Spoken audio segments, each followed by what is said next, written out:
On my screen, we have the connecting rod project at the level of completion where we left off last class. I have the toolpath manager visible for the time being. I'll minimize that. I have the model complete. I have my initials located at the bottom of the pocket. And you can see I've got all the geometry on the correct level. I go back to the project page. Let's reference the instructions for modeling. Let me check the material.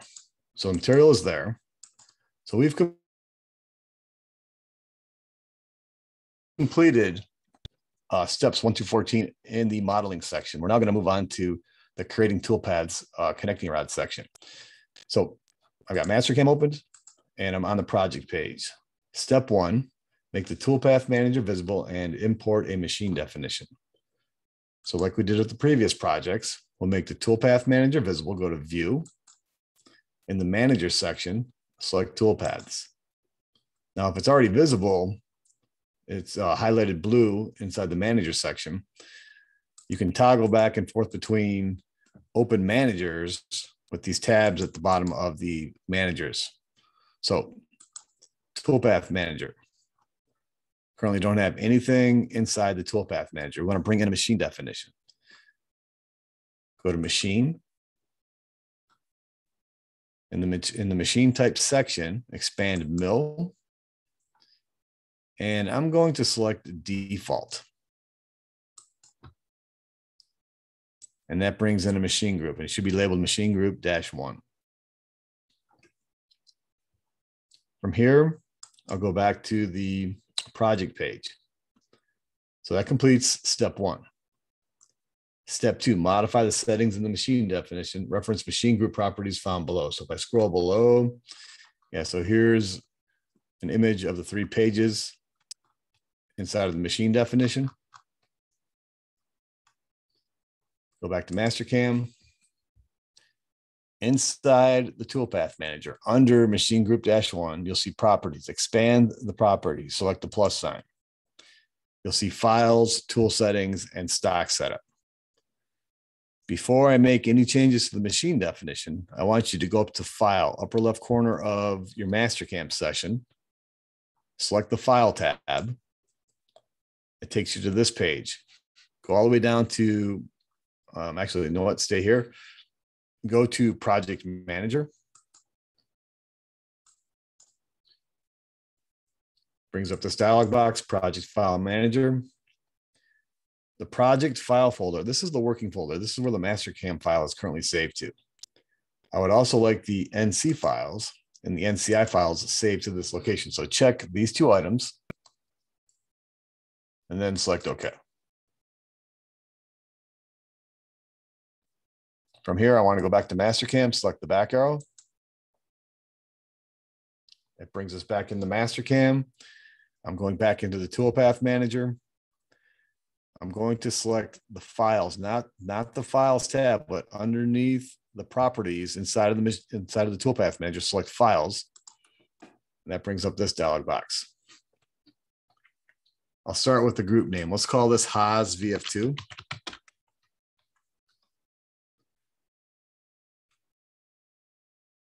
Once you change the group name, go to Edit. That brings up this dialog box. In the machine section, bottom right corner, you'll see several items.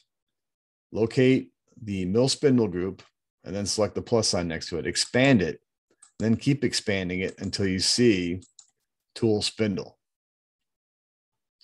Once you see tool spindle, double click on it. That takes us to this dialog box. Set the maximum spindle speed to match our machine. So in this case, we're going to set it to 10,000. Now, if you work in a different shop or if you have a different machine, it might have different RPM capabilities. So you want to match your machine's RPM capabilities, or you want to match this field to what your machine's capable of. So in our case, we don't like to run the 2 machines or the 3 machines at school any higher than 10,000 RPM. So we're going to set it to 10,000. And then we'll select OK.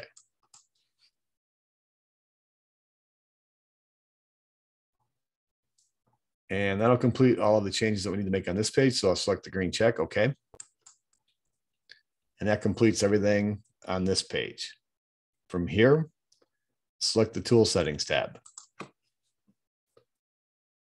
For the default program number, this will be a 4-digit number of your choice. Avoid using 2000 and 9000 series numbers on a Haas.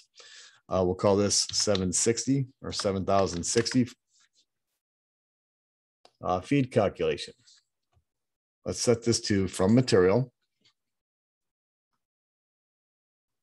From there, go to toolpath configuration. Check assign tool numbers sequentially. Check warn of duplicate tool numbers. And check use tools, step peck, and coolant. Sequence number. Let's start at 1 and then have the increment set to 1.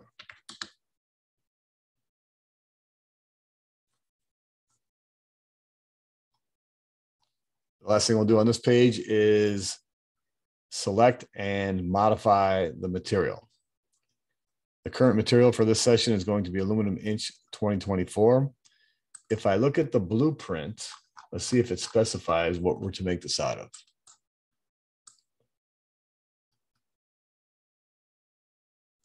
It says make from aluminum 6061-T6. So I'll go back into Mastercam. In the material area, select the select icon. From the material list, I can only see aluminum inch 2024. So we're going to go to the library to do that. Right click in this field. From the flyout menu, select get from library. And we're going to select whatever material is closest to what they're asking us to make this from. We can always modify this once we bring it in. So select aluminum inch 6061. Select OK. With it selected, you can select OK again, or just double click on it. Actually, double clicking kind of jumps ahead, so I'm not going to do that. I'm just going to have it selected, then select OK. And actually, that would have removed the step. So either way would have worked. Once you have the correct material selected, select Edit. And here's where we can make changes to the material name and to some of the other items. So I'm going to change it from aluminum inch to just aluminum. And then after the 61 or the 6061, I'm going to put in a dash T6 to match the description or the call out on the blueprint.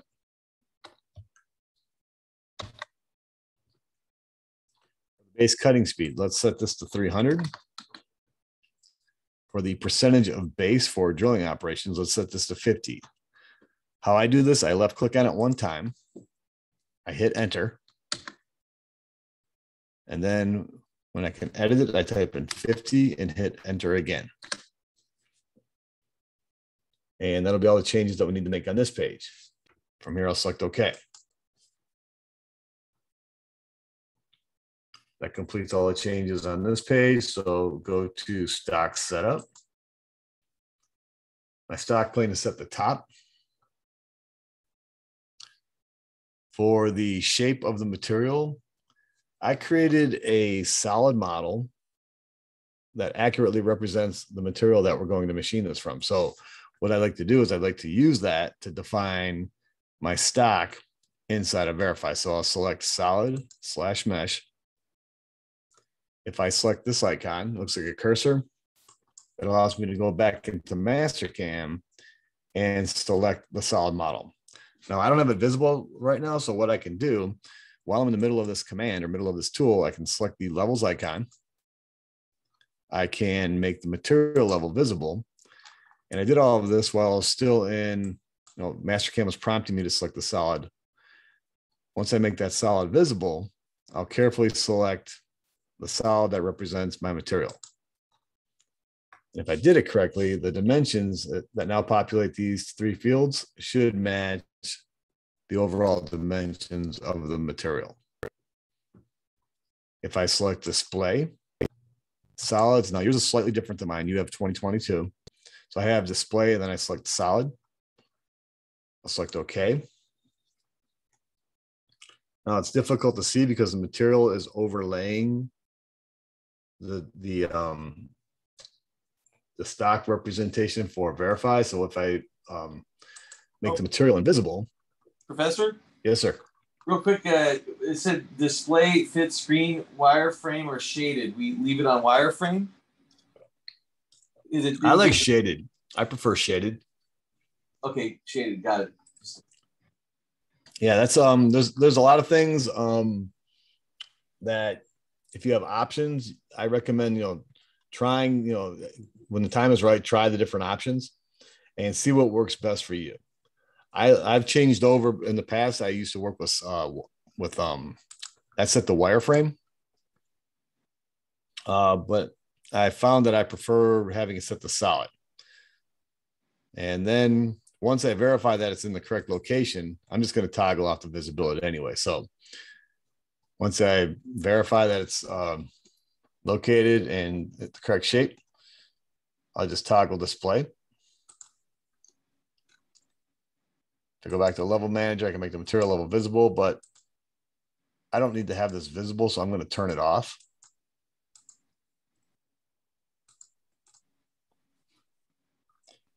I'll go back to the toolpath manager. One last thing that we need to do before we start bringing in toolpaths, or one last modification that we're going to do to the machine group, we're going to rename the toolpath group, and we'll call this first operation. A couple of different ways you can do it. You can left click on it once, pause, left click on it again, and wait. Then when it changes to this or takes on this appearance, we can type in first operation.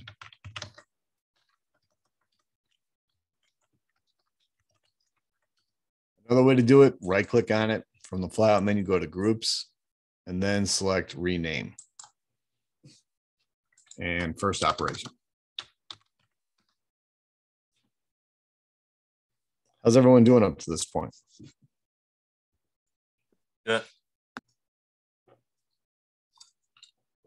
Nice. Okay. Now, before I start creating toolpaths, I want to talk a little bit about the coordinate system. And if you look at the bottom of my screen, you can see that the C plane, construction plane is at the top. And then the tool plane is also set at the top. And then the WCS is also set at the top. We can control them for construction purpose. We can control them for toolpaths, which coordinate system or which plane that the toolpath will reference. Right now I have my tool plane visible. If I go to view and then I go to show nomens under display, I've got C plane. Well, there's my tool plane. So C plane is green. In my case, tool plane is blue. For those of you that are familiar with setting up a machine, when we set our origin on the part, we use different tools. We might use an edge finder. We might use a probe. We might use an indicator. There are different ways of setting the origin on the part. And at the moment, my origin is centered on the part at the top of the part. I'm going to create a new coordinate system for my toolpath or my toolpaths to reference. And what I'll do is I'll probably place the origin at this bottom of the part. Let's call it upper right bottom.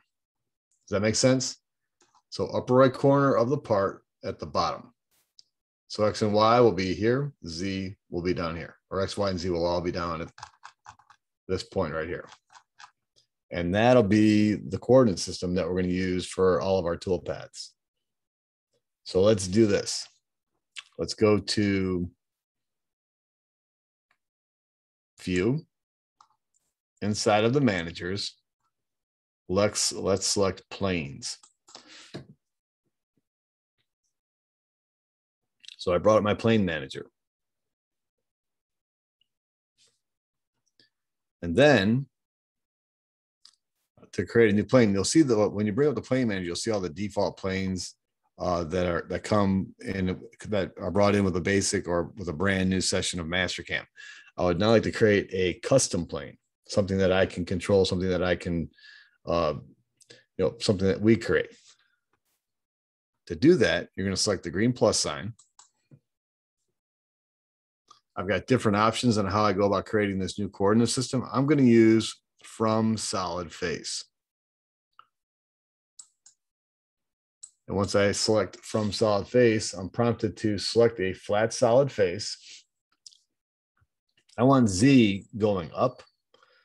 So if I select this face right here, I could select this face, I could select this face, I could select this face. Whatever face that you select, Mastercam is going to make the Z axis perpendicular to that selected face. So it's asking us to select a flat solid face. So if I select this face here, you'll see a preview of that coordinate system pop up. Now mine's interfering with, turn that off for now. So that's the preview of the new coordinate system that we're trying to create. Now you'll notice it says plane 1 of 8. We have options. So when you select the face, Z will always be perpendicular to that face in one of 2 directions. And then the Y and the X and Y plane can rotate. So watch how the X and Y plane rotate as I scroll through this icon here, or as I select this icon. See how the positive X and the positive Y move? I want the positive X to run along this edge right here. Now, you'll also notice that the Z just flipped up. So, the Z flipped upside down. So what's going to happen is when you select the solid face, the Z will always be perpendicular to that face in one of 2 ways. It'll be either pointing from one direction or the other. In this particular case, I don't want Z pointing down. I want Z pointing up. I want positive Z going up. So I'll scroll through. And here's the option that I'm looking for. I'm not worried about the location of the coordinate system right now. I'm worried about the orientation or the direction of the axes. I want the positive x-axis going to the right. I want the positive y going forward.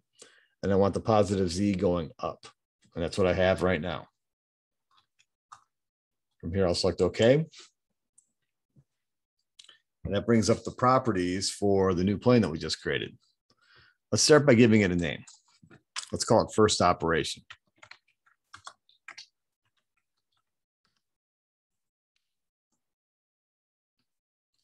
And then to reposition it,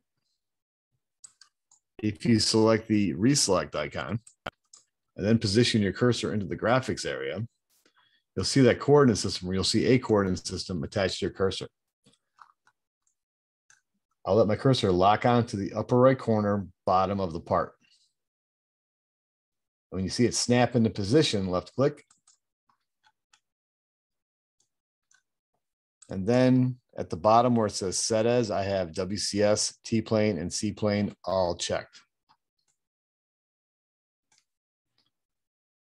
If for whatever reason you don't like where the coordinate system's at, all you need to do is go to reselect. Once again, I move my cursor into the graphics area and I can reposition it. Don't like where it's at, reselect. And you can do it as many times as you need to. Just make sure that your cursor is locking on to this bottom, or sorry, call it upper right bottom of material corner. Once you position it, select OK. And now we're back in the Planes Manager. You can look at the Planes Manager and you can see we've got a new coordinate system. It's set to it's called first operation, and it's set to the current WCS, current construction plane, and current tool plane. From here, I'll go back to view and I'll make the tool plane visible. How's everyone doing up to this point?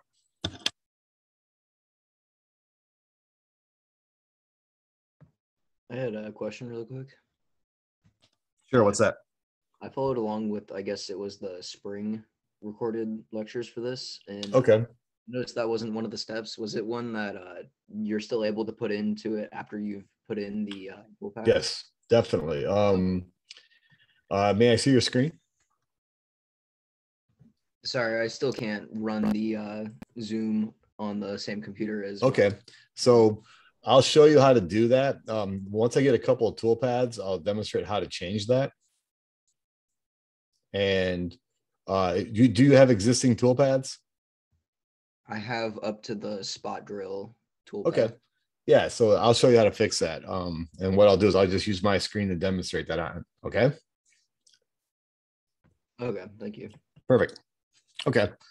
So from here, we're now ready to start bringing in tool pads or creating stock models. And we'll start by creating a stock model of our raw material. If I go to tool pads,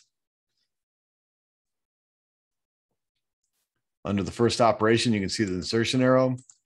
I'm going to create a stock model that represents the material prior to any machining. So to do that, I'll go to the tool pads tab.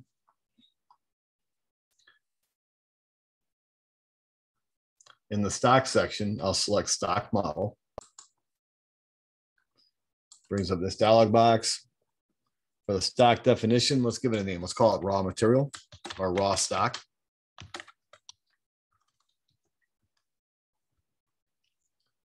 For the stock plane, let's set this back to top. So I'll uncheck it. Then it goes back to top. For the initial stock shape, I have a solid model that accurately represents my material prior to any machining. So I'm going to use that. I'll go to model. I'll use the select icon. Now it's asking me to select the solid body. I have to go back to the level manager and make the material level visible again. Carefully, now be careful. I'm going to tumble this so that I'm selecting the rectangular shape that represents the material, not the part. It might be a good idea to make the solid model of the part invisible. So make the material level active, make the solid model of the part invisible, then select the rectangular shape. That way you don't accidentally have your part as your stock model for the first operation. So once I select it, I can make the solid model level visible again. I can actually make the material level invisible and then select end selection.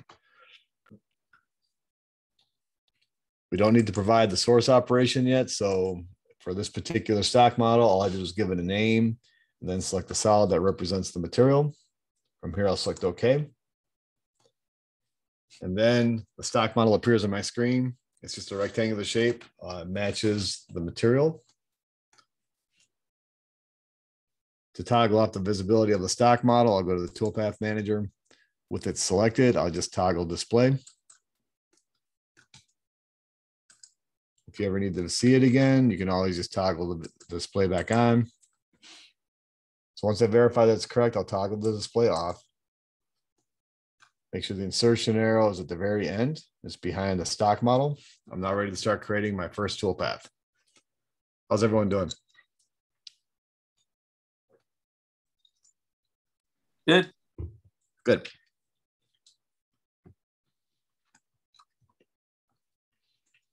So from here, let's go back to the project page. Let's look at the instructions.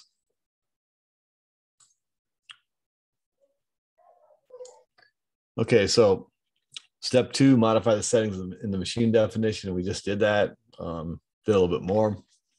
Step 3, use a contour toolpath to create the boss feature on the part. So go back to Mastercam. Now, before we create that contour, let's check to see which tool we're being instructed to use. So tool 1, 1-inch flat end mill, 1-inch diameter flat end mill, 3 flute, and they're telling us to use a specific tool holder, C4E3-1000, 2-inch tool projection. Okay. So let's do this. Insertion arrow is at the very end of the toolpath group. I'll go to the toolpath tab. In the 2D section, I'll select contour.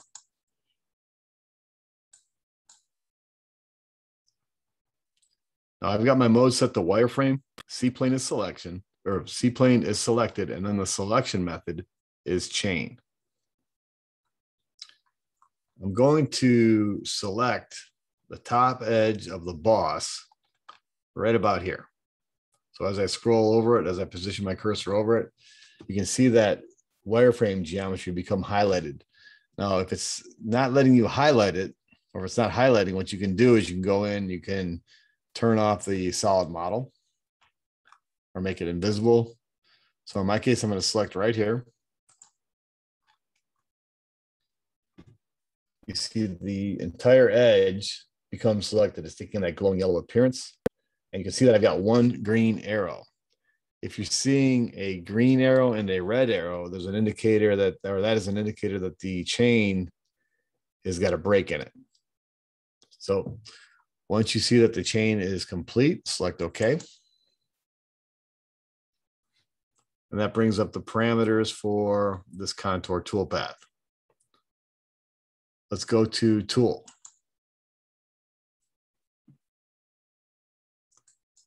In this field, this is where our tool list will reside. I currently don't have any tools in my tool list. Let's add a tool to that. So I'll select Library Tool.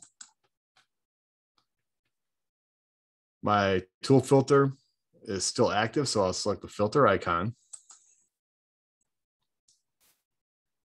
I'll deselect all tool types, and then I'll select flat end mill or end mill 1 flat.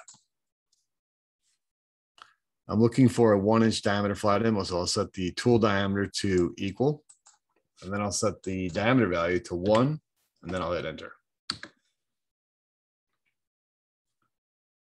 From here, I'll select OK. Now I've got one tool that fits that description. It's tool 297 coming out of the library. When I double click on this tool to add it to my tool list, watch what happens. It's added to my tool list as tool number 1. Reason being is I had assigned tool number sequentially checked under the tool settings. From here, I'll edit the default, I'll edit the settings to the tool. Right click on the tool. From the file menu, I'll select edit tool.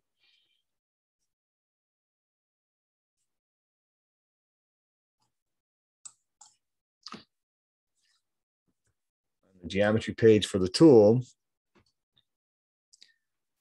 Overall length is 4, cut length is 2, then the shoulder length is 2.5. So we could either shorten the cutting length or we can leave it the way it is. This shoulder length is going to control the tool projection or the stick out length of the tool. So it might vary a little bit different. It might vary from what the instructions here are saying. They're saying the tool projection is going to be 2.0. To do that, I would have to shorten this. So I'd have to set the cutting length to 2 or 1.75, and then set the shoulder length to 2. So let's do that. Set the cutting length to 1.75, and then set the shoulder length to 2. And then select finish. Actually, select next. Do not select finish, select next. That'll bring us to this page.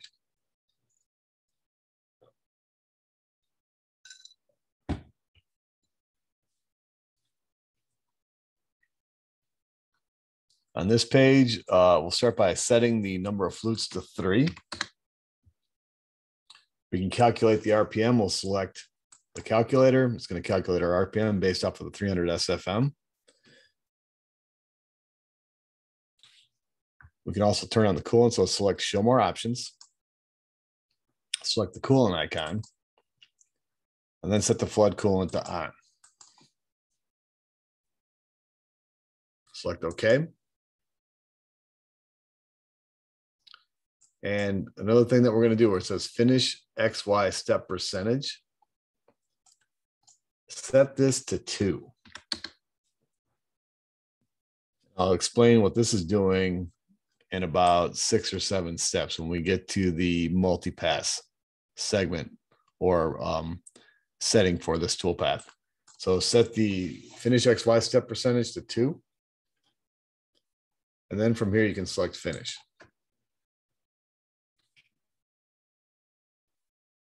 How's everyone doing?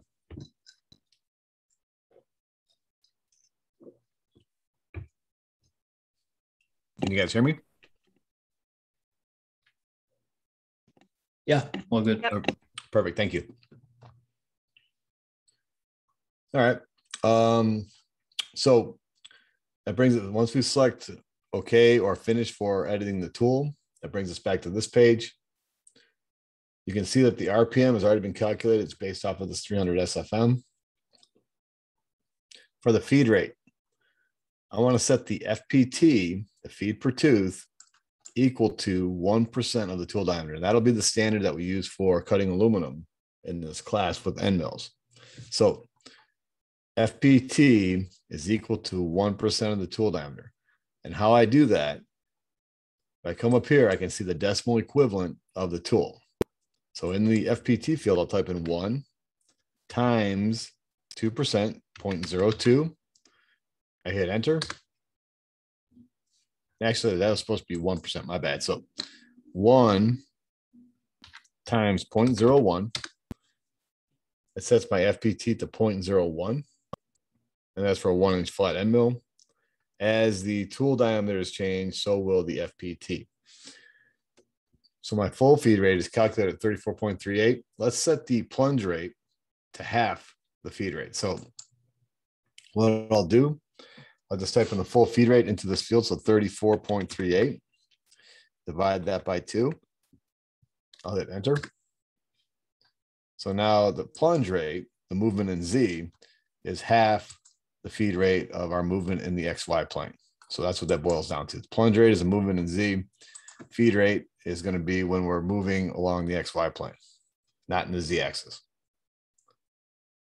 I have rapid retract checked. The last thing we'll do on this page is we'll provide a comment. And what I'll usually do is I'll start by copying the tool name, paste it in the comment field, and then provide some type of useful information. So we'll say machine, all caps, machine, boss profile.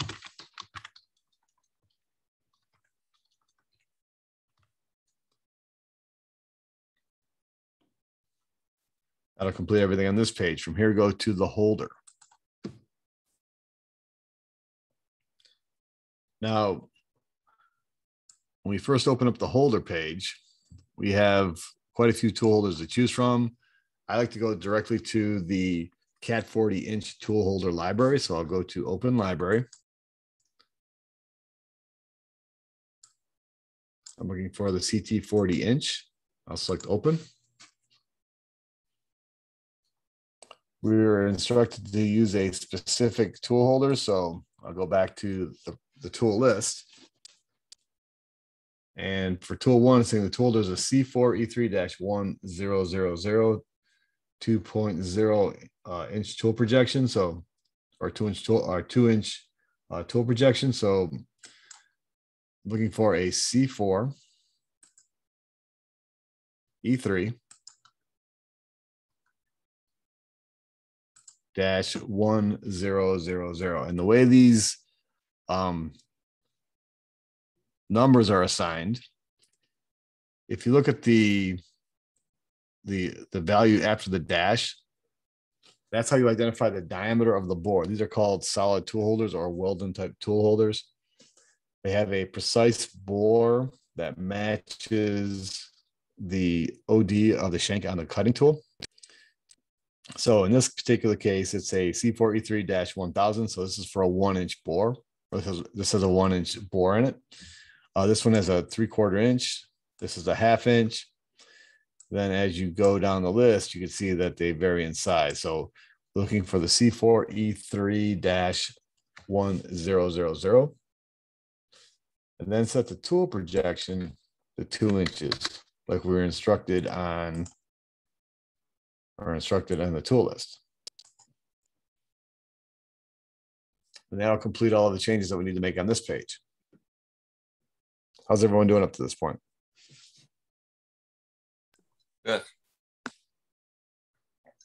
Nice, thank you. Okay. From here, we're going to go to the cut parameters. In this particular class, for the compensation type, we're going to use where. Now, there's a lot going on here. As we work our way through the projects, I'll explain these more and more in depth. Tonight's an introduction to a lot of it, or this is the first time we've used a contour toolpath for anything other than engraving. So these will be the default settings for the majority of what we do. The compensation type, we'll set this to where. Compensation direction should be left. Contour type should be 2D in this case. Tip comp, I just leave this at the tip. I normally don't adjust this. I just accept the defaults. I'll accept all the defaults here. These are all zeroed out. And if there's gray, if there's a value in a gray field, it doesn't matter because it's not going to be used anyway. Stock to leave on wall, set this to 0. Stock to leave on floors, set that to 0. And that'll complete all of the changes on this page. From here, let's go to depth cuts. Now I have depth cuts active. And if you remember, this part is only 1/2 inch thick. If you look at the drawing, it says make from, actually it's 5/8. So make from 5 inch by 1.75 by 0.65 or 5/8 thick material. The step is 300 thousandths deep.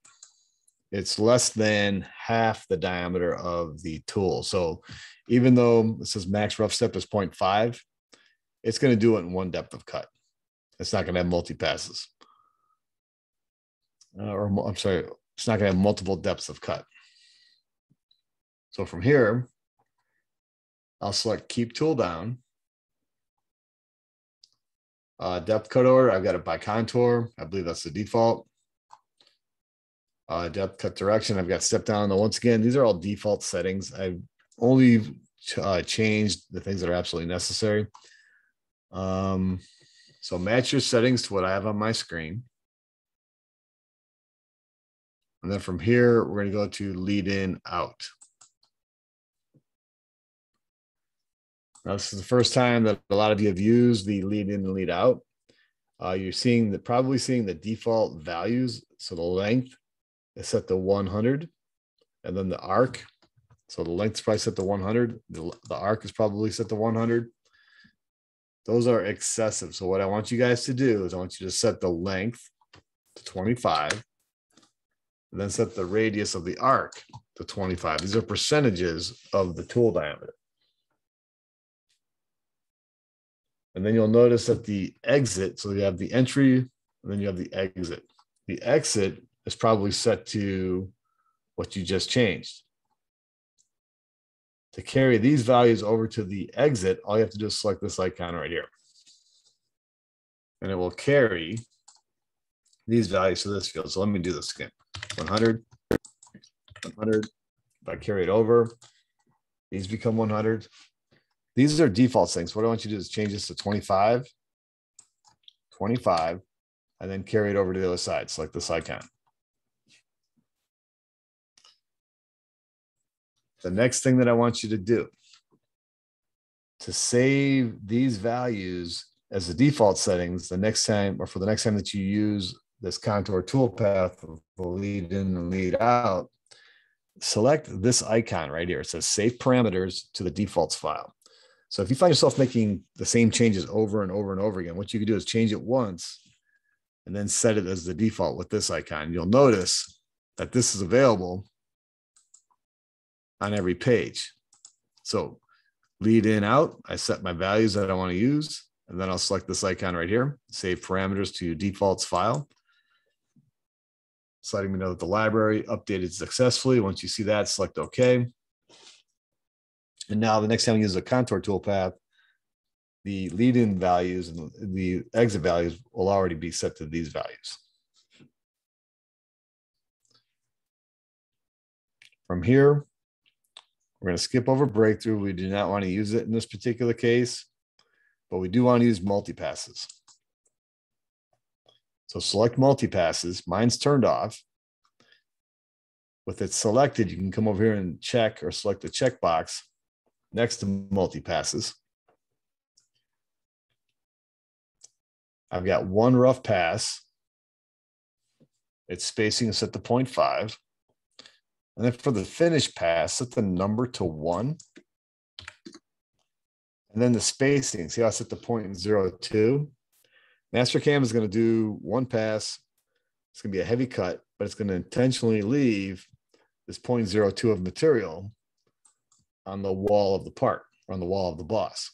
And then it's going to come in and do one final pass where it's only removing that small amount of material, less deflection on the tool. It generally leaves us a nice finish. From here,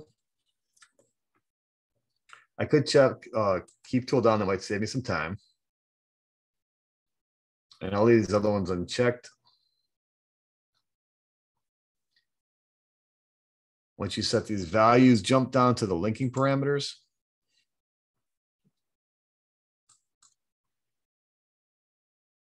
These are going to be, this is how we control how far the tool will wrap it above the top of the part. I want the tool to reposition it. So if I want the machine to reposition the tool 2 inches above the top of the part. Now we need to be aware of where the top of the part is relative to the origin. What's the Z value of the top of our part relative to the origin at this time? If you look at my screen, it's hard to see, but the origin is on the bottom of the part. So the top of the part relative to the origin, what's the Z value of this face relative to the bottom of the part or relative to our origin?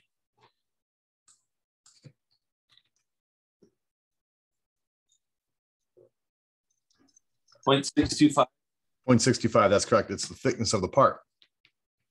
So if you're not sure, as long as you got your coordinate system placed in the at the right location on the part, what you can do, you can select this icon right here. So I've got it set to absolute. I'll select the clearance icon. And now I want to let my cursor lock onto something that represents the top of the part. You can't just click close to it because it'll pick a point off in space and it'll give you wrong information. So you want your cursor to lock onto something, left click, and you can see that the clearance is set to the top of the part at this point. That's not what I want. I want the clearance to be much higher than the top of the part. I want it to be 2 inches above the top of the part. So what I did was I clicked on the top of the part to identify the value. Then I click next to it. Then I just type in +2, enter. So my clearance plane is 2 inches above the top of the part. A little confusing. You'll see what I'm talking about here in a moment when we backplot it. You got to remember, these values, when it says absolute, are relative to wherever the coordinate system is on the part. From here, I'm going to turn off retract. I'll set my feed plane to 0.1 incremental. Top of the stock, I'll have it set to absolute. I'm going to use the same method that we use up here. If I select the top of the stock icon, that'll allow me to go back into the graphics area. I can let my cursor lock on to something that represents the top of the part. Remember, what says absolute, it's relative to the coordinate system. For the depth, I'll set it to absolute. I'll select the depth icon. And now while I'm inside the graphics area, I'm going to select something that I can lock onto that represents the depth that I'm going to machine this profile to. So if I select the bottom here, left click, it's telling me that the depth is 0.325. That's kind of odd because it's a positive number. You got to remember this depth or this Z value is relative to the coordinate system that's on the bottom of the material. A little confusing, and as we work our way through these projects, will become a little bit more. You guys will become a little bit more comfortable with the concept. So from here, I'll select OK.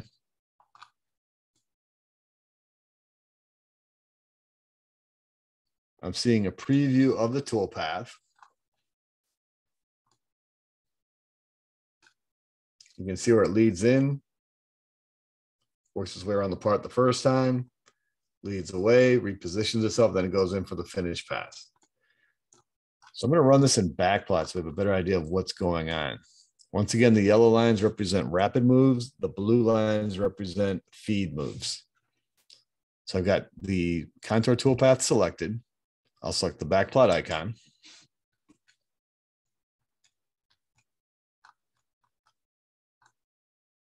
I'm hitting my S key and I'm single stepping through backplot.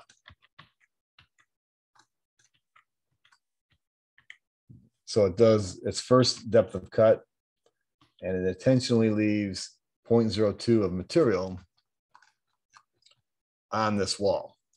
And then it comes back in. So it's repositioning itself. It comes back in. And now I look at it from a top view. Let me turn off the tool holder. You can see that the cutter is running along the edge of the profile. You can see that the outer edge of the cutter is right on the outer edge of the boss. You'll see that on the finish pass. The first pass, I back up a little bit. It's going to work its way around that profile, but it's going to intentionally leave a small amount of material on the wall.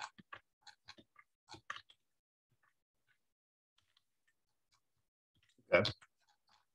So I think that looks decent inside of backplot. I'm not seeing, the toolpath moving right through the center of the boss or going too deep. I think it looks good. I'll toggle off the visibility of that toolpath. I'll look at it from an isometric view. I'll fit my screen, unzoom by 80%. Now, prior to running it in Verify, I need to save my work. So File, Save.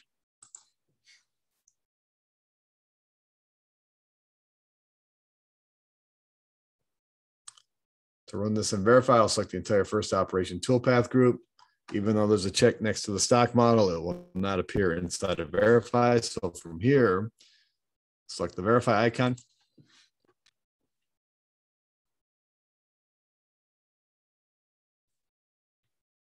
Takes a moment to open up.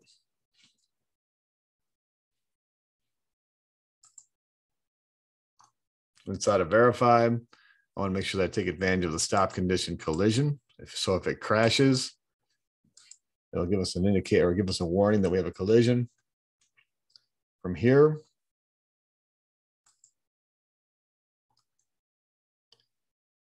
it looked decent, but something I didn't like. I'm going to back up a little bit.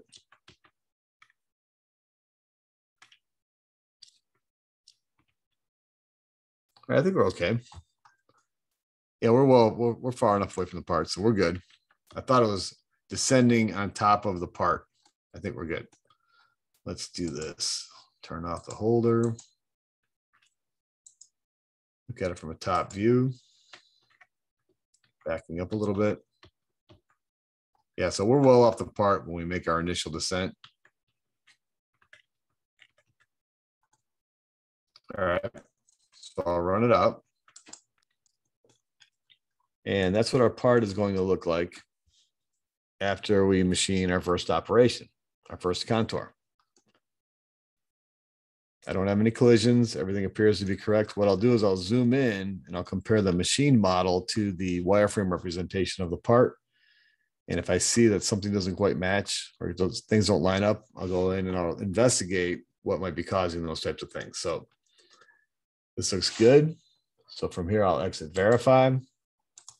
I'll look at it from an isometric view, fit, unzoom 80%, and I'll save my work again.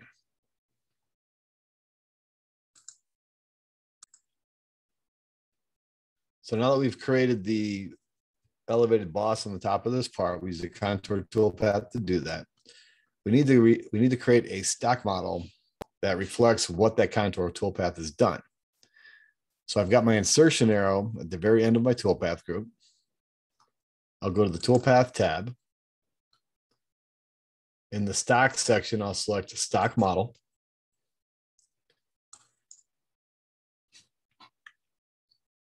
And for the name, let's call this Machine Boss.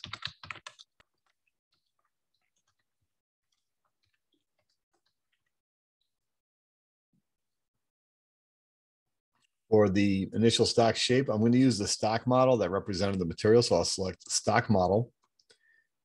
And then from this drop-down menu, I can choose a stock model. So stock model, I've got to set the raw stock. And then from here, I'll go over to the source operations page. We're going to select the toolpath that we just created. So contour, I'll select OK. Give it a moment. And we're now seeing a stock model.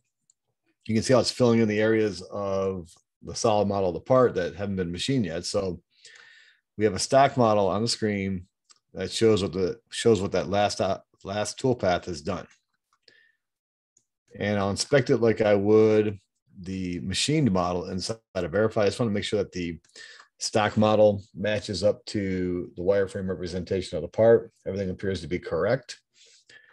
Once I verify that it's correct, I like what I see. I'll toggle off the visibility of the stock model.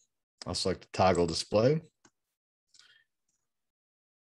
To make more room in my toolpath manager, I can minimize the stock models and the toolpath. I've got the insertion arrow after all of the toolpaths or at the very end of my toolpath group. Let's go back to the project page and see what we're instructed to do. So I'll scroll all the way to the bottom. And let's see here. We just completed step 3. We're now moving on to step 4. Use a pocket toolpath to create the pocket feature on the part.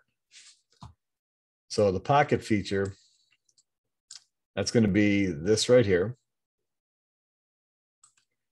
I go all the way to the bottom, looking at the tool list. So we've only got one tool in our tool list so far. I'm looking at tool 2 now. It's saying use a 0.25-inch diameter flat end mill, 3 flutes. We're going to use a tool holder, the C4E4-0250. And I want the tool to stick out 1 inch. So we're going to have a 1-inch tool projection. So I'll reference this information when we select the tool and the tool holder. So I'll go back in the Mastercam to create a pocket toolpath. Go to the toolpaths tab. In the 2D section, I'm not seeing a pocket type toolpath. So what I'll need to do is I'll need to expand the gallery. So this icon right here, it says expand gallery. Select it. That expands the gallery, and I can now see that I have other toolpaths to select from. I'm going to select pocket.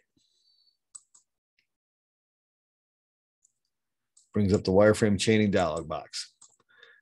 I'm going to select the top edge of the pocket. But before I do that, I want to make sure my mode is set to wireframe. I've got C-plane selected, and the selection method is set to chain. Watch how I select this top edge. I'm going to select it close to this endpoint right here, not on this side. I'm selecting this edge or this line right here. And watch what happens when I left click. All connected entities become selected. And you'll see that the direction, I have this direction arrow, and the endpoint of that direction arrow is close or is attached to the endpoint that I selected close to. And then the chain is going in this direction. This is what I want. I want my chain to go in a counterclockwise direction. So top edge has become selected. The chain is going in a counterclockwise direction. This is an internal feature. The chain needs to go in a counterclockwise direction. If it's not going in a counterclockwise direction, you can flip the direction with this reverse icon. So make sure it's going counterclockwise and then select OK.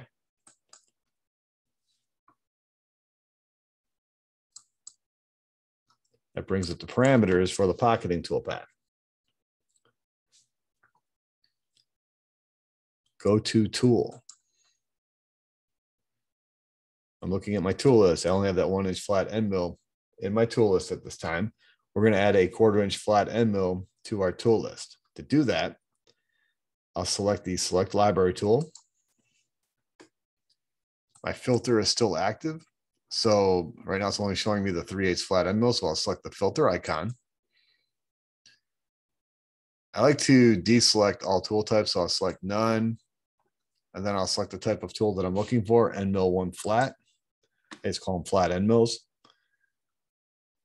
Over here, we can filter out the diameter value. So if I go to tool diameter equal to 0.25, looking for a 1/4 inch flat end mill, so equal to 0.25, I'll select OK. It's showing me one tool that fits that description. It's tool 285. If I double click on that tool, watch what happens. It's added to my tool list as tool number 2. We're going to make some changes to the default settings of this new tool. So I'll right click on it. From the flyout menu, I'll select Edit Tool.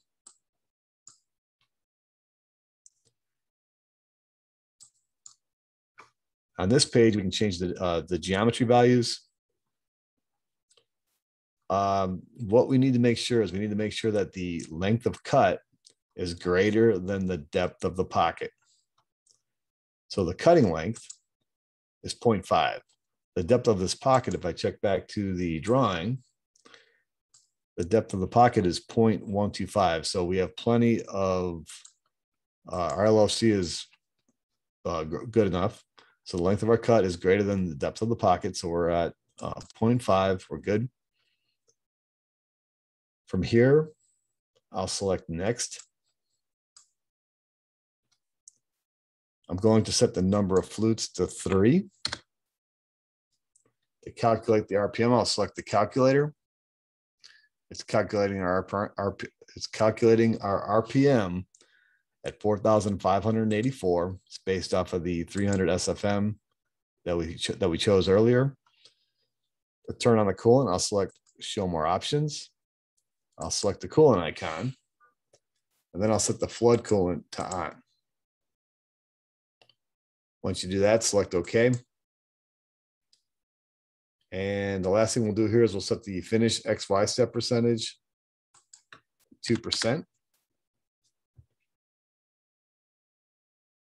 And then we'll select finish. That brings us back to these settings. My RPM is good. We'll need to update our feed rate. To calculate our feed rate, set the FPT, the feed per tooth, equal to 1% of the tool diameter. The decimal equivalent of the tool diameter is right here, 0.25. So what I'll do in this case, I type in 0.25, I'll multiply it by 0.01, 1%. I'll just enter all that right in this field. I hit enter. It's calculating my FPT at 0.0025, which calculates my feed rate at 34.38.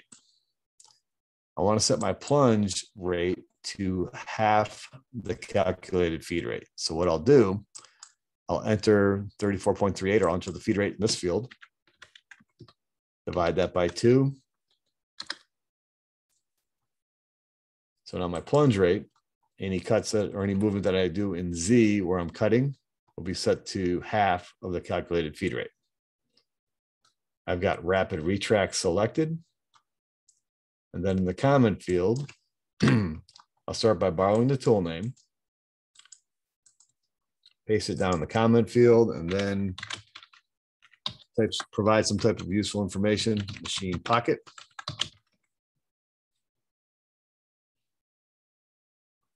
That'll complete all of the changes that I need to make to this page. From here, let's go to the holder. Now, every tool that we use will be coming from the CAT 40-inch tool holder library. So I'll go to Open Library. Go to CAT 40-inch.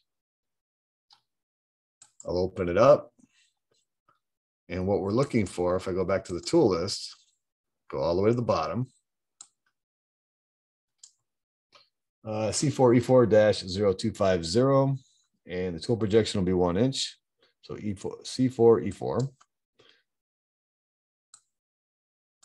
So C4, E4-0250. Set the tool projection to 1 inch.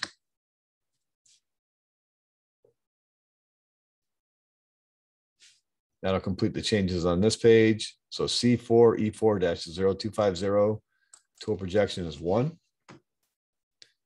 From here, you go to cut parameters. Machining direction. Now, these are all default settings on my page. Machine direction is set to climb. Pocket type is set to standard. I don't want to leave any material on the walls, and I don't want to leave any material on the floor. So set both of these fields to 0. From here, we go to roughing. Now, I've got mine set to parallel spiral. I use this more often than I use these other patterns for machining my pocket. So I set it to parallel spiral. Step over percentage is 50%. Step over distance is 0.125. Is 50% of the tool diameter. I believe these are default settings: spiral inside to outside, minimize tool burial. And if you had to make any changes to any of these settings, match your settings to mine, and then select this icon here, save parameters to defaults file. And then next time you go to use this toolpath, these will be your default settings. From here, go to entry motion. I've got mine set to helix. Minimum radius is 25%. Maximum radius is 50%. If all entry attempts fail, I've got plunge selected. Entry feed rate is just set to feed. And direction, I have set to counter or set to clockwise. And then I also have center on entry point, and that depends on the type of pocket that I'm machining. In this case, let's center on enter. Let's leave center on entry point checked. And we'll talk about that in a moment. From here, let's go to finishing.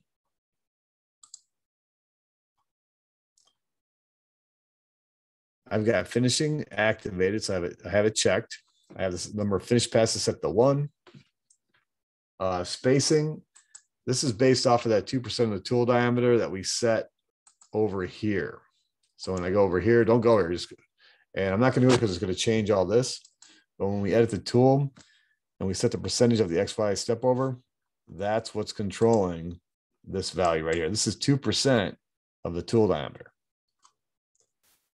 Everything else, you can just match my settings and then select save.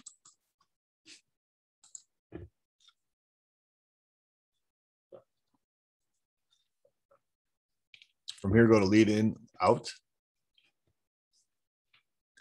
Now, once again, yours is probably set to the default values, 100%.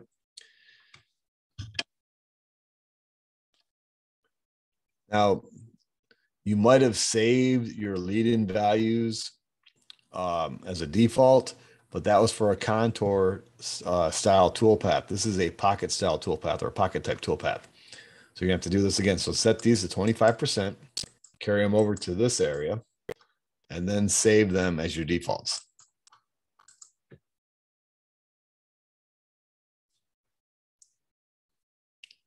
Depth cuts. If the pocket is greater than half the tool diameter, usually we'll use depth cuts. In this particular case, the pocket is equal to half the tool diameter. So we're not going to use depth cuts in this case. We're just going to leave this turned off. Breakthrough. Make sure that this is unchecked. Make sure that it's turned off. This will cause Mastercam to machine pockets too deep or machine contours too deep. So make sure that if you don't need this, make sure that it's turned off. For linking parameters, I'm going to use most of the linking parameters from the previous toolpath. So I want my clearance plane to be 2 inches above the top of the part. So what I'll do is I'll activate clearance. I've got it set to absolute. Now I want to set this to 2 inches above the top of the part. I'll start by selecting the top of the part. So I'll go to clearance. Let my cursor lock on to something that represents the top of the part. Relative to the origin, the top of the part is at 0.625. Let's add 2 inches to that, plus 2. I'll turn retract off. Actually, I'll leave it on. Let's set that to 0.25 incremental. Feed plane, I'm going to set this to, I didn't mean to do that. Feed plane, Set this to 0.1 incremental. Top of the stock. I want to select the top of the stock to identify it. So I'll select top of stock. I'll lock on to something that represents the top of the part. For the depth, I'll set it to absolute. I'll select the depth icon. Inside the graphics area, I want to lock on to something that represents the bottom of the pocket or the depth of the pocket. Doesn't matter what it is, as long as you lock on, as long as if it's positioned correctly, you can lock onto it. So in this case, I'll lock onto this endpoint, left click. And you can see the depth of the pocket is actually the difference between the top and then the bottom of the pocket. So the depth is going to be 0.6 or 0.125. So from here, I'll select OK.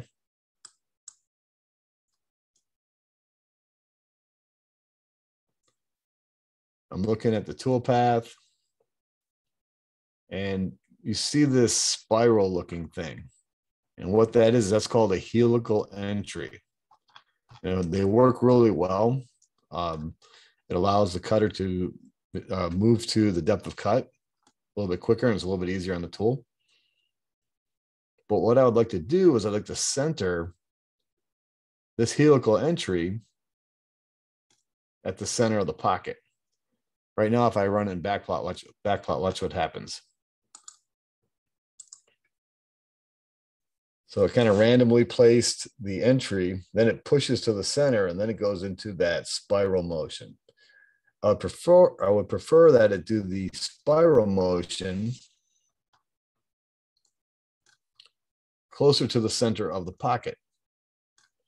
There's a couple ways we could approach that. We could draw in some geometry. We could select existing geometry. Like right now, if I'm looking at where it's starting this, it's very close to the midpoint of this D, or it's very close to the center of the initials. So let's do this. Let's close out of this. Don't erase the toolpath. We're going to create another piece of geometry, another point centered on this pocket. So let's do this. I'm going to hide the toolpath, and I'm going to create a new level. I'm going to call this toolpath support geometry. So this is good practice. Let's create a 8th level. We'll call it toolpath support geometry. So I'll select new level. I'll name it, call it toolpath support geometry.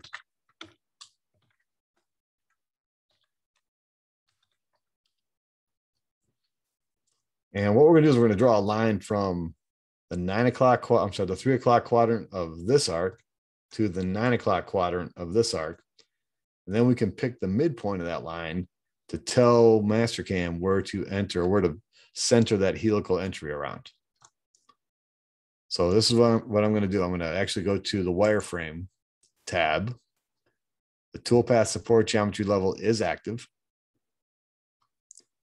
I'll use the line tool.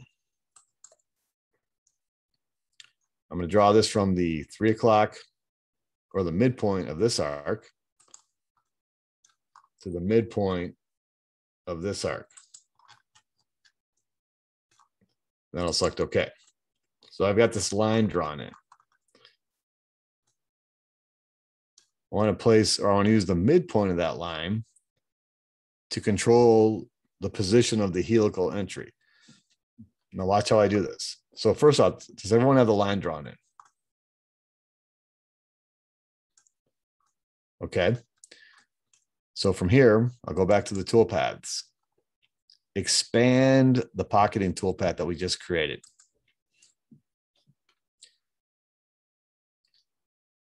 If you go back to the parameters and you go to cut parameters, actually not cut parameters, if you go to the entry motion,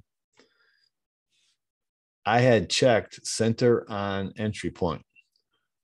We never defined the entry point, so it's just ignoring this setting right now. To identify the entry point, what I need to do is I need to go to the geometry again. So under the parameters or under the pocketing toolpath, if you expand it, you'll see geometry. Select geometry. That brings us back to our chain manager. I want to add a point to this field. So we already have one chain added to this field. I want to add a point, and it's going to be the midpoint of this line right here. To do that, right click in this field. From the flyout menu, you can select add. That brings us back to the wireframe chaining dialog box. Let's see if it lets me do this. If I go to point, yeah, so I selected point. So instead of selection method, instead of chain, I selected point. I go back into the graphics area, and I'm positioning my cursor close to what I believe the end or the midpoint is.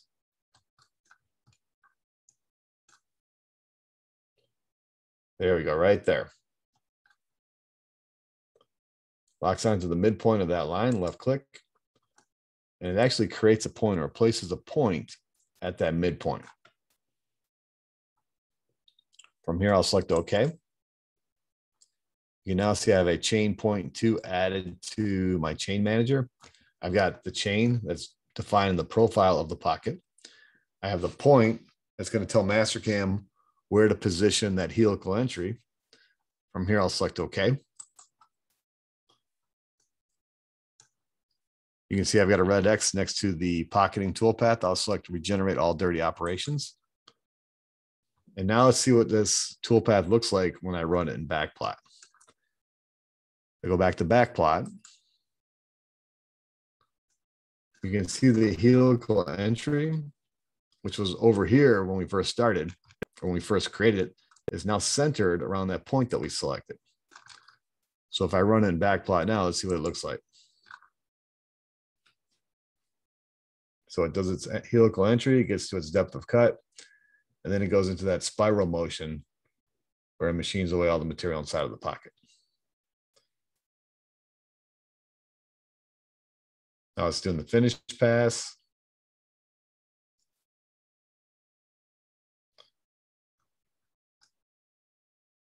I'm not seeing any issues with that toolpath. I'll close out of backplot. I no longer need to see I no longer need to have that toolpath support geometry visible. So what I'll do is I'll go back to the level manager. I'll make the solid model level the active level. I can toggle out the visibility of the toolpath support geometry. It's still there. I just turned it off. It unclutters my work area.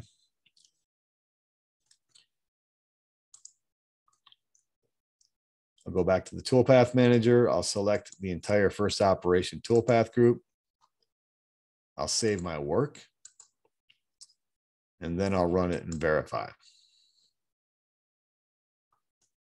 So now, inside of verify, once again, make sure stop condition collision is turned on. I'll select play.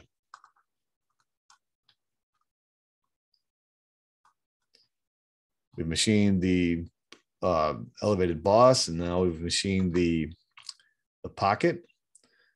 Once again, once you're done running it inside of verify that the toolpath is correct. And what I'm doing is I'm comparing the machined model to the wireframe representation of the part. All the edges seem to match up, so I'm not seeing any issues. So once you verify that it's correct, you can exit verify. Look at it from an isometric view, fit, unzoom 80%. And this is a good time for me to save my work.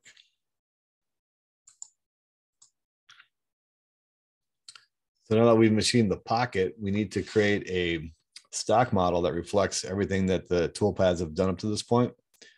So from the toolpath tab, and before you do this, make sure that the insertion arrow inside of the toolpath manager is at the very end of the toolpath group. Toolpaths tab, stock model. For the name, we'll call this one machined pocket or pocket machine, whatever you want to call it. So machined pocket. or machine pocket. Either one works. For the initial stock shape, we're going to use the stock model from the previous operation. So stock model from the drop-down menu, select machine to boss. From here, go to the source operations and select the pocketing toolpath that we just created. Select OK. You can now see the stock model. It's got the elevated boss machined into it and also has the pocket machined into it. We still need to drill the holes. So we're going to spot drill 2 holes and use 2 separate drilling operations to drill the holes to the finished diameter. Then we have to engrave our initials in the bottom of the pocket. So once you verify that the stock model is correct, you can toggle off the visibility of it. Get my screen. Next step, let's go to the project page and let's see what we're instructed to do.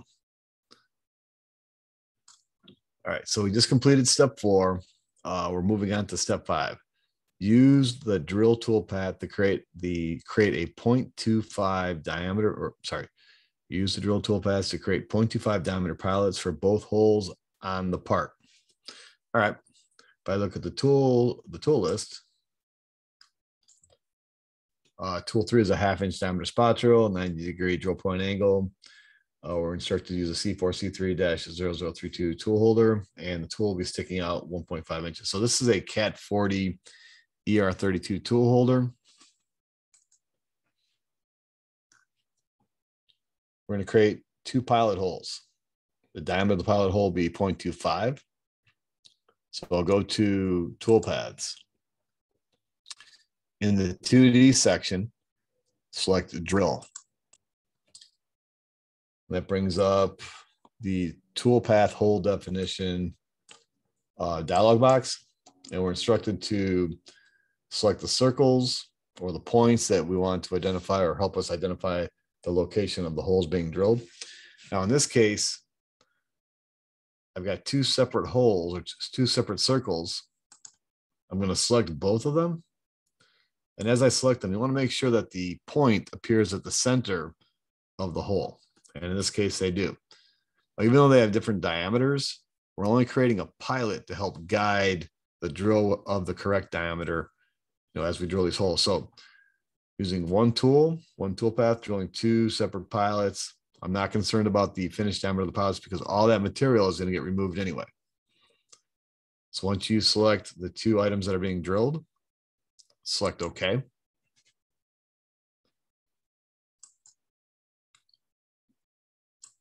From here, I'll go to Tool. We're going to add a 1/2-inch diameter spot drill to our tool list. So I'll select Library Tool. My filter is active. I'll select the filter icon. I'll start by deselecting all tool types, and then I'll select spot drill. And spot drills, there's maybe 5 or 6 that are available coming out of this library. So where it says tool diameter, I'll set this to ignore, and then I'll select OK. From here, the 1/2-inch diameter spot drill, you'll notice that it's tool 24 coming out of the library. If I double click on it, it's added to our tool list as tool number 3. And we'll need to make some changes to this tool. So right click on the tool. From the flyout menu, select Edit Tool. Things that I'll change for spot drills. I'll set the cutting length equal to the drill tip length. So in this case, 0.25. And then I'll set the shoulder length to 1. And that'll complete all the changes that we're going to make on this page. So from here, I'll select Next. To get Mastercam to calculate the feed rate correctly, set the FPT, set the number of flutes to 1. So number of flutes, set that to 1. To calculate the RPM, you can select the calculator. It's calculating my RPM at 1,146. And then to turn on the coolant, I'll select Show More Options. I'll select Coolant. And then I'll set the flood coolant to on. And then I'll select OK. And that'll complete all of the changes that we need to make on this page. So from here, select finish.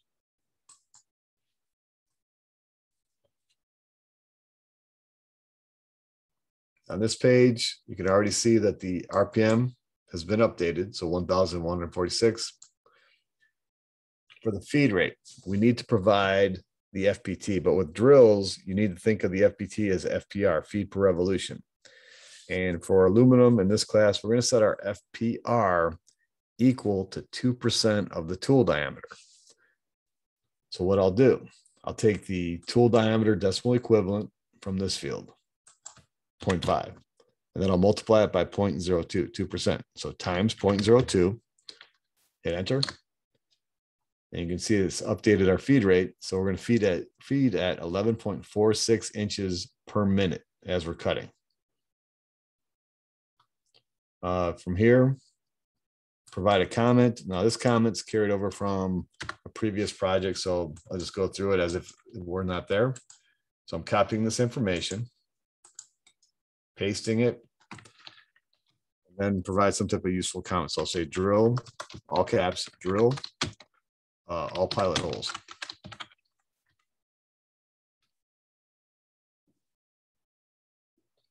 That'll complete the changes for this page. From here, go to holder.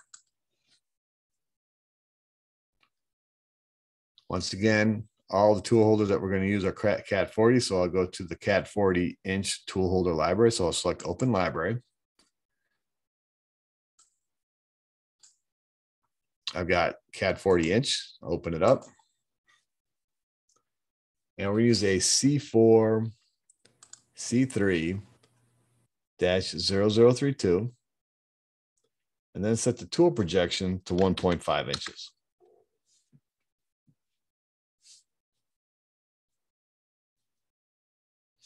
Let me double check that tool projection. So, yep, 1.5. So we're good. From here, I'm going to jump down to cut parameters.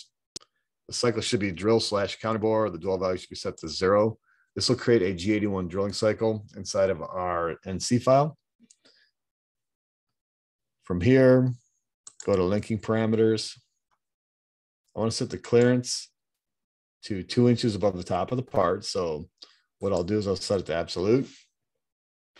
I'll select the clearance icon. I'll let my cursor lock on to something that represents the top of the part. Then I want my tool repositioning itself 2 inches above the top of the part, so +2. I use clearance only at the start and the end of the operation. I like this option when I'm drilling holes. For the retract, I'll set it to incremental 0.1. Top of stock, set it to absolute. Select the top of stock icon. Then once you're back inside of the graphics area, let your cursor lock on to something that represents the top of the part, or the top of the hole in this case. For the depth, I'll set it to absolute. Very similar to what we did with the drill projects. So absolute, I'm going to use the calculator.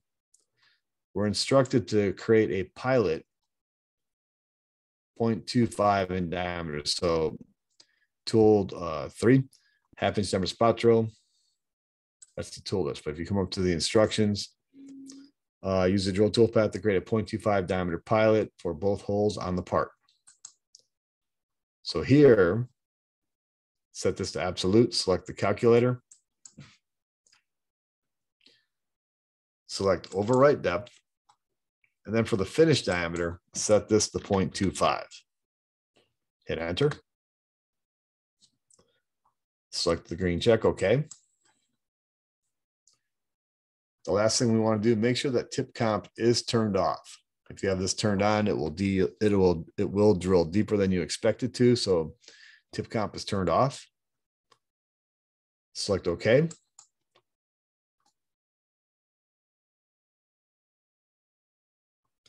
I don't see any issues with backplot, so let's run inside of backplot and see what we get. So with just that toolpath selected, I'll select backplot.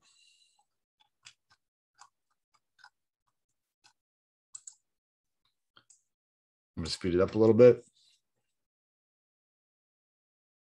Now these pilots that we're creating, they're just going to be used to guide the drills that are going all the way through the part. So they look good. They're centered on the holes. I can exit backplot. I can toggle off the display of the toolpath. Look at it from an isometric view. Before I go into verify, I like to save my work. And then to verify all of the toolpaths, I'll select the entire first operation toolpath group. You get green checks next to everything under it or within the toolpath group.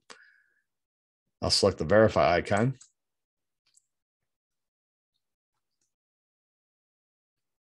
Stop condition collision is turned on. And then I'll select OK.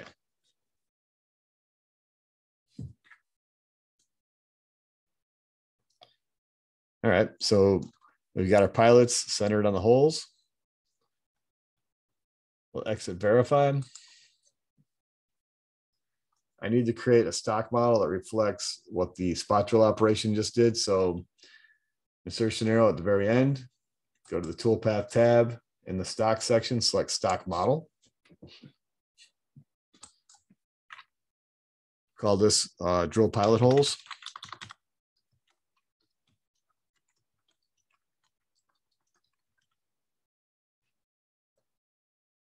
The initial stock shape, we're going to use a stock model from the previous operation. So from this drop-down menu, I'll select machine pocket. From here, go to source operations, and then select the drilling operation that we just created. From here, I'll select OK. And you can now see that we have a stock model that reflects everything that these toolpaths have done up to this point. Once I verify that it's correct, I'll just toggle off the display. And this would be a good time for me to save my work.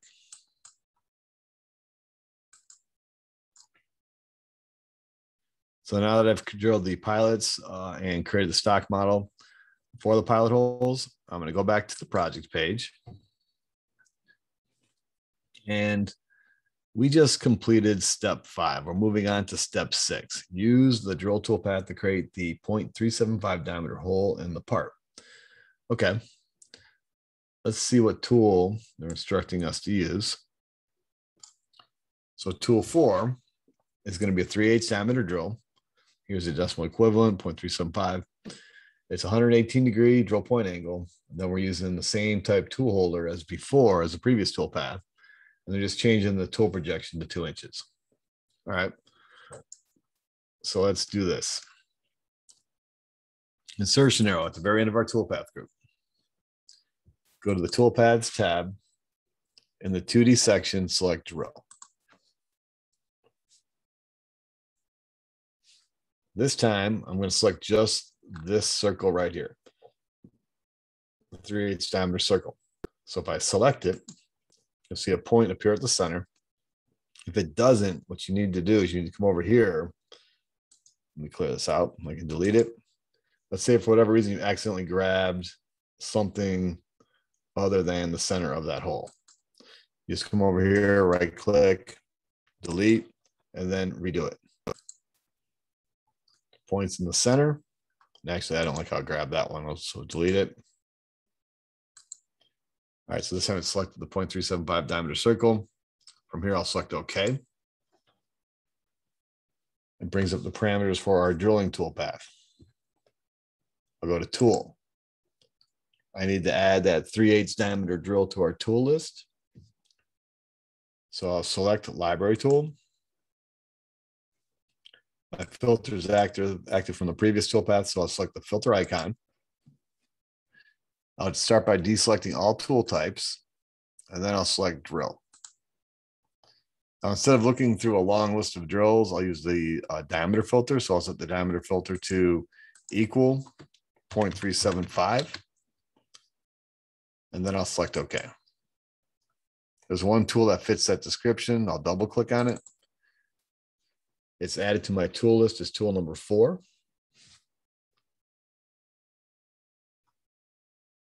To edit the tool, I'll right click on the tool. From the flyout menu, I'll select Edit Tool.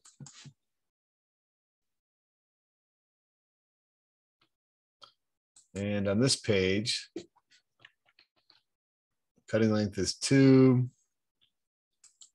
What is the stick out length? So I'm looking at the tool list. The tool projection is 2. So what I'm going to need to do is I'll need to modify, set the cutting length to 1.75, and then set the shoulder length to 2. So changes I made on the geometry for the drill, cutting length 1.75, shoulder length is 2.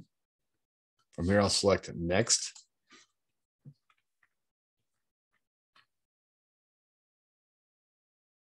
On this page, we'll start by setting the number of flutes to 1. When we do this, we set the number of flutes for drills to 1 so that Mastercam will calculate the feed rates correctly. So number of flutes, 1. To calculate the RPM, I'll select the calculator. To turn on the coolant, I'll select show more options. I'll select coolant. And then from the flood coolant drop-down menu, set this to on. Select OK. And that should complete all the changes that we need to make on this page. So I'll select finish.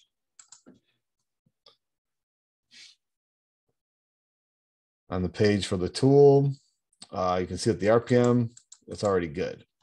For the FPT, this is how we control the feed rate. Set the FPT equal to 1%. I'm sorry, set the FPT equal to 2% of the tool diameter. So 0.375 times 0.02. Hit enter. It's calculating my feed rate at 11.46 inches per minute. From here, we'll provide a comment. I'll just copy the tool name, paste it in the comment field, say drill, all caps, drill 3/8 through part, 3/8 hole through.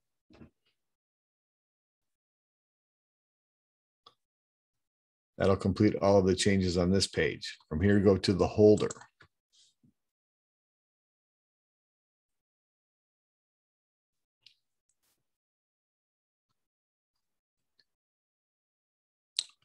Instead of looking through this long list of tool holders, we're going to go to Open Library. We're going to select the CAD 40-inch tool holder library. We're going to use the C4C3-0032. Set the tool projection to 2. Let's check that to the tool list. So a tool projection is 2. From here, we're going to go to cut parameters. Now you'll notice that the cycle has changed over to a PEC drill, and Mastercam has provided us with the PEC increment. And the PEC increment, the default in Mastercam is the PEC increment is equal to the drill tip length. So right here, this is the increment that it's going to drill the hole to, or drill a hole with. It'll drill all the way through the part, but it's not going to do it all in one shot. So let's do this. Let's go to linking parameters. Now, a nice feature about Mastercam, when you're using like tool paths or similar tool paths, in this case drilling, it likes to hold on to the values from the previous tool path. So you can see that the clearance plane is already set to 2.65 or 2.625. Retract is already set to 0.1 incremental. Top of stock hasn't changed, so this is good. In this case, the depth, we need to update the depth. So select the depth icon. These holes are being drilled all the way to the part. So select the bottom of the part or the bottom of the hole. You can see it's drilling to a depth of 0. Now that's kind of confusing. You got to remember that 6.25 is the top of the part. So it's going to drill to Z0. That's where our origin's at. I need the full diameter of the drill to go all the way through the part. So what I'll do in this case, I'll activate tip comp. I'll set the breakthrough amount to 0.025.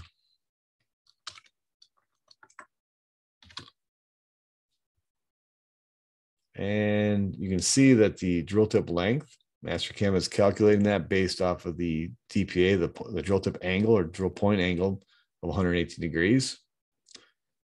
So from here, I'll select OK.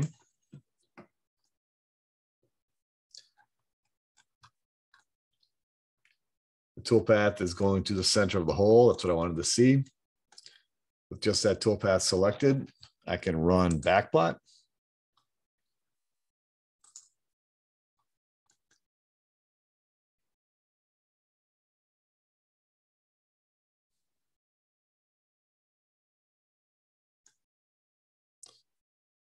If I look at it from a front view, and then I just back, I'm going to hit the B key to go back.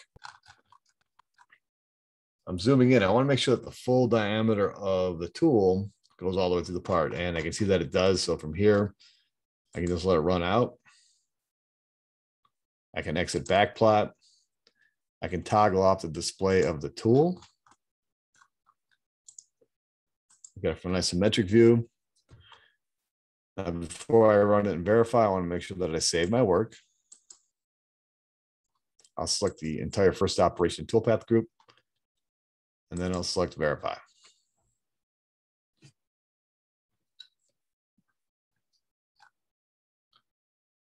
Make sure stop condition collision is turned on, and then run it.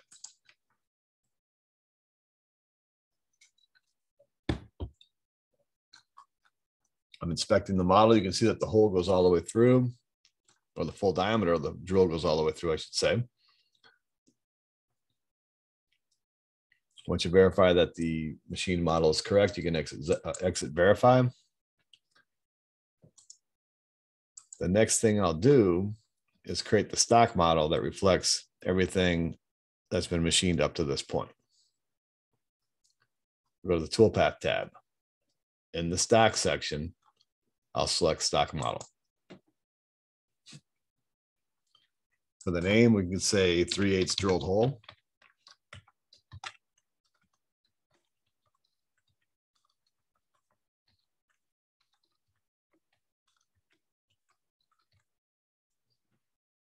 For the initial stock shape, we're going to use the stock model from the previous operation, the pilot holes.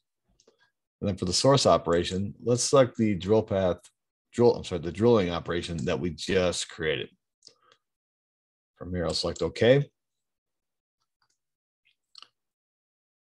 Mastercam creates the stock model, and I'm just verifying, inspecting the stock model, making sure that it's correct. It appears to be correct. So from here, I'll toggle off the display of the stock model. I can look at it from an isometric view, hit my screen, unzoom 80%, and I'll save my work again.